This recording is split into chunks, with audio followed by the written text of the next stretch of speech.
If I had picked that call, I would have saved myself from all the stress of having to walk around.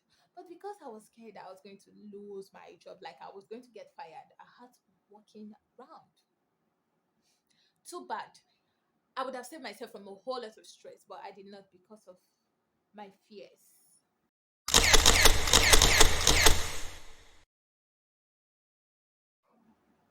Hi guys, welcome back to my channel. If you're new to this channel, my name is Ifoma, and on this channel is all about growth, self-development, and leveling up your life. And guys, remember, I'm your friend, I'm your bestie, I'm your lover, I'm your girl, I'm your everything positive. So guys, today is Friday, the 17th day in the month of March 2023. And guys, like, I'm here to lay a complaint. I mean, for the past 3 days now, I have been going to the bank, and it's so annoying. Banks this period are really annoying. Like the staffs, the bank staff, and everybody, starting from the security men, the accountant, those guys are really annoying. And that is why I want to talk about this. Don't employ people based on certificates alone. It is good to be educated. It is good to have a good certificate. But a good certificate without manner, like without respect. I mean, how can you be working in a public office? Like you are a public servant and then you are very rude to people.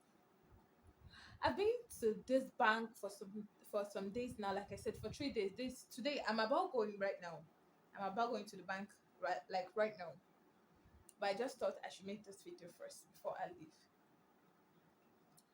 How can you be working in a public office and you don't know how to be polite to people? I have been in the bank for like 3 days, like I said. And when you go there, they have people locked out, like outside the bank. You have to stay under the sun, beg them, get pushed, insulted, especially by those security guys in the at the gates. They would speak to the bank customers like, oh, they are there to beg them. I mean, without these people, you won't be there. Without these people in the bank, you cannot be employed. The bank cannot pay you if those customers don't come. So how can you be rude to these people? Yesterday was pathetic. Like an elderly man was almost beaten up in the bank that because he came to collect his money, his own hard-earned money, because he came to collect it, and then someone is trying to beat him up. Congratulations. Like this is so annoying. And what was his offense?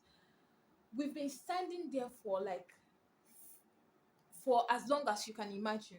Under the sun, there was no provision for shelter or anything. We were all outside the bank, pleading with the security men to allow us go inside. And then when the old man got tired of begging and pleading to get his own money that he worked for, he now tried to like get in there by all means. And you know what? Those guys tried to beat him up. And the security guy, one of them was like, I'm going to beat you like a baby. I will beat you. I'll use this plank and hit you. The customer, the one that is the reason why you are there. Or don't you know, without the customers, there will be no you in that office. I mean, somebody needs to educate these people. I don't know if it's only happening in this part of the world, but seriously, somebody needs to educate some public office workers because it is terrible. And my case, my case is different. I have a story to tell you people. So, day before yesterday, I was in the bank. I spent all day, like from 11 a.m. to 2 p.m. I was in the bank and I wasn't attended to. Like, we stood there, and do you know what they told us? They were like, oh, there is no network. This is not the first time I am encountering such thing in that bank. I remember the other day we were told, oh, there is no light. At least I have issue. You guys can go check other banks. Like so casually, like I don't understand. And this day before yesterday, we were not told, oh, there is no network. You people should just have to go. We waited for hours. I spent 11 a.m., 12, 1, 2, 3 hours in the bank. And then you come out to tell me, oh, you can go home and come back tomorrow. There is no network. Like, seriously. And terribly enough, while I was going home, should I tell you the story? Let me go ahead. It's a story.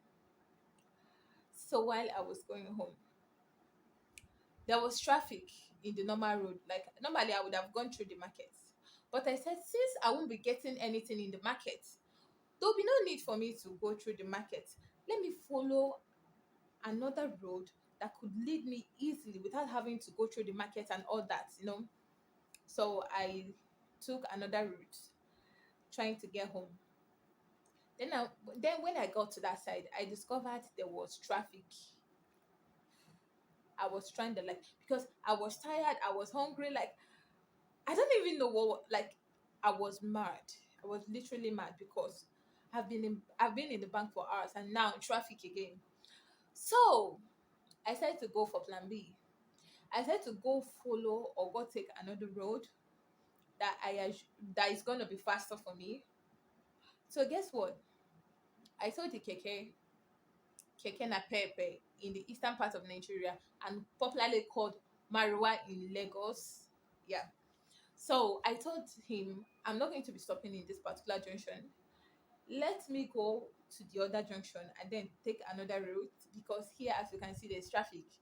I wouldn't want to be kept in this traffic after being in the bank for hours. So he said, okay. I was with some important file. I wanted to submit in the bank, which I couldn't succeed. So I was with those files. I was holding it in my laps. then when the keke dropped me, I don't know how it happened. I know the file was on my laps. Then I think when I stood up, it fell out and I didn't know, or it fell. I don't know how it happened, but I know I wasn't with the file anymore and I didn't even notice immediately. I already stopped and boarded another keke heading to my area already. Then just some some few minutes drive away, and I discovered, oh, where is my file? I'm not with my file, and I was like, Oga, stop! I need to go and get my file. I forgot it. So, hopefully, I was hoping it's going to be at that spot where the keke stopped me. So I went back to the particular spot that the keke stopped me. And when I got there, I couldn't find the file. I was thinking, was it that I left it in the bank or I don't know. So and I was lost in thought. I didn't know what to do. I don't know whether I should go back to the bank or I should just hang around and look for it. Eventually, I started looking for it, but it wasn't invisible, and it's not like it's something so tiny that I couldn't find, that it would be so difficult to find. So obviously, it was no way to be found. I decided to go back to the bank, hoping that maybe I forgot it or something. But I don't know the possibility of that because I have been with this file since morning. So how did it fall out? That I don't know. So guys, I went back to the bank, and by the time I got to the bank, they already closed. So I told the security guy, sorry, I forgot something here, and I want to pick it back. Excuse me. So he allowed me in. My brothers and sisters in Christ. I got inside the bank and discovered that, lo and behold, my file was nowhere to be found. I asked around, I asked the security guys, I even met the cleaner because she was already cleaning. They were about to round up. So I met her. I said, Auntie, please, did you see any file here? She said she didn't see anything like that. Almost. I said, my village people are after me. My village people, they want to send me. It's not funny. It wasn't funny. It was a serious case because this file It's from the office, and it contains something very, very important. What was I going to tell my boss, or was I going to tell him? Um, I forgot. I lost the file. I misplaced the file. Like I was thinking, so many thoughts were running in my head. Like, how do I go back to my boss and tell him that I misplaced an important file he gave to me? I will be losing my job, my brothers and sisters in Christ. I was in the bank. I was stranded. I don't know what to do. I don't know whether to start going back or to remain in the bank. I have searched everywhere. It was nowhere to be found. Every area that I stepped in that bank, I searched for it. So guess what I did next? I started hunting for my file. I boarded a keke and no, I went to the park. I went back to the area where I stopped and I went to the keke parks around there. Then I asked those keke, the people I found there. I asked them, please, I misplaced. I think so because in my head now, I was not like, if this is not in the bank and it's not in the place I dropped, definitely that means it's in the keke that dropped me. So what I need to do next is to find this keke that dropped me. I don't know this man. I'm not. If I see him, I can't recognize him. I don't even take a good look at him. That is a lesson for us. I've learned something from this. When you enter any public bus, tricycle, whatever, whatever, try to at least recognize the face of that of the driver, or try to maybe look around, know the um what's it called again? Whatever number. Ah, I've forgotten. What's that number that is placed on the back of the plate number? Try to know the plate number. Should anything happen that you would be needing that information, it's very important. In my case, it was different. I don't have any information, like nothing about this keke or the driver. I know absolutely nothing. And now in my head, my file was inside this keke. I don't know where to start. I don't know where to stop. So I had to start going from one park to another because I'll go to this park and they will say, oh, where did you go the cake? And I'll be like, I entered here and I stopped here. They'll be like, ah, they have association, oh, but it's not this particular one. Check this one. And I was like moving from here to there. Like I was tired. Another lesson to learn. Sometimes it's not no, it's not even sometimes. Try to pick your call. When people call you, try to pick up your call. Why am I saying this? And those during this whole time that I was walking around trying to get back this file, my boss kept calling me on phone. Now I already told him I was on my way coming back like about an hour or 2 hours ago. So he was expecting me to be back and I wasn't back. So when I saw his call, I was like, should I pick? If I pick, what am I going to tell him? Like he'll be asking me, why are you not here yet? And was I going to tell him, oh, I misplaced the file? Or what was I going to say? Why was I not back home? I don't know. So I was thinking, I said, okay, I'm not going to pick this call until I find this file. If I don't find this file, I'm not picking this call because what am I going to say? Should I like, oh, there was traffic. Oh, there's traffic, quite all right, but that was not an excuse. Or should I just go home and say, oh, I misplaced the file? That is, I don't know. I don't even know the right word to use for that. So, guys, that was how I kept hunting, and my boss kept calling me. I wasn't picking up until I was done hunting. Like I checked literally all the parks around here, far, near, far, whatever you can think of. Like I was everywhere searching for this file. It contains some important documents which I cannot go home without. So I needed that file. I mean, it could get me fired if I don't get it. So I needed it. When I was done searching, there was no hope, and I was just praying for some miracle. I already boarded a keke going back. I was like, I was expecting the worst. I was expecting the worst because there was no hope. I've done everything that was possible for me and nothing was forthcoming. So, on my way back in the keke, tricycle, keke na pepe, marijuana, whichever one you call it, I was inside, heading back home. All during this whole period, I was extremely famished. But where did I see mouth to eat when I'm looking for an important file? So I had to carry myself and be coming back home to face the worst. Then while I was in the tricycle inside heading home, I was like, why don't I call my boss back? Since he's been calling me, and he's not the kind of person that would call you like two, three times, four times, six times. No. He's that kind of person that when the highest he could call you is twice. If he calls you twice and you don't pick, he's not going to call you again. But this time around, he was calling me like three missed calls, four missed calls, five missed calls, six missed calls. In my head, I was like, what is happening? Why is it today that I lost my father? This father that is calling me this way. Ah, I said my village people are finally caught up with me today. So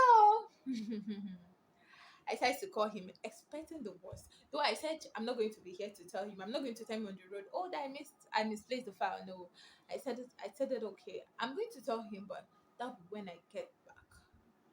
So I picked up my call and I dialed my boss number and he was like, "Hello, Ifoma, where are you?" I said, "I'm on my way back."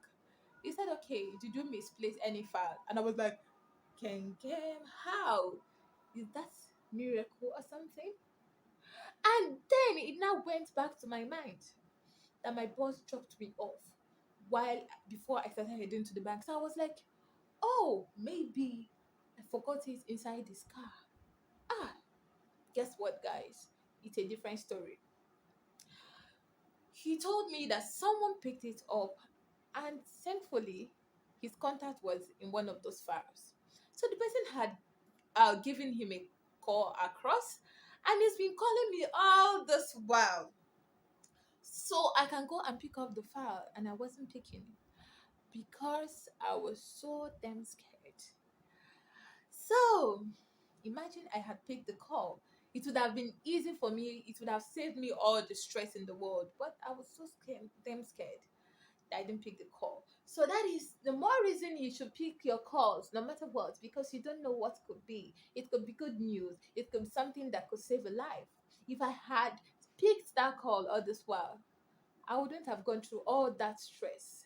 But because I was avoiding the call because I was so scared, I didn't know what to do.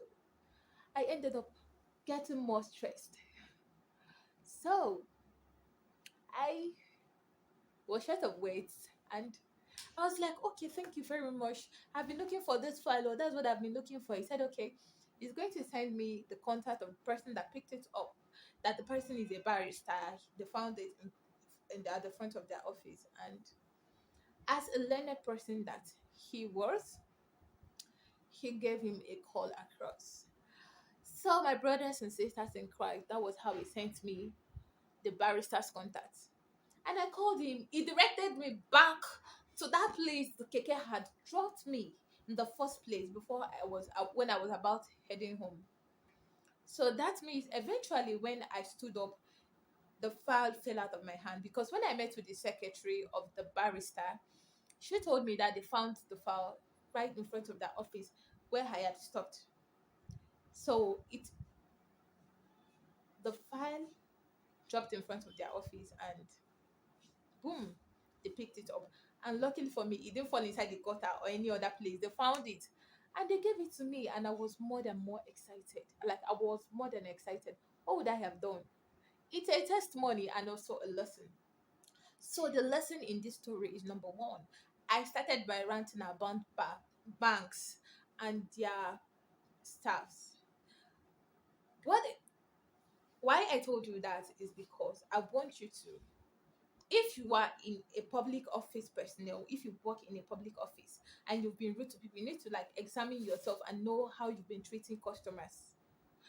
If those customers don't come, you will not be fair, you will not be employed. So work on your manners, work on yourself, and be more nice and positive towards your customers. And again, you have 101 reasons to pick your calls. Always pick your calls because you might be saving a life or getting a good news, or you might be saving yourself from stress. Imagine I had picked that call, I would have saved myself from all that stress of going from one park to another, from all that stress of having to go back to the bank, going here, front, back, and enduring hunger all through. So, guys, that's it. I hope you enjoyed my story or my ranting, whatever it was. I hope you enjoyed it, and it was a nice time being here with you. Please do not forget to click on the subscribe button, like, comment, and share this video. See you in the next video. Bye.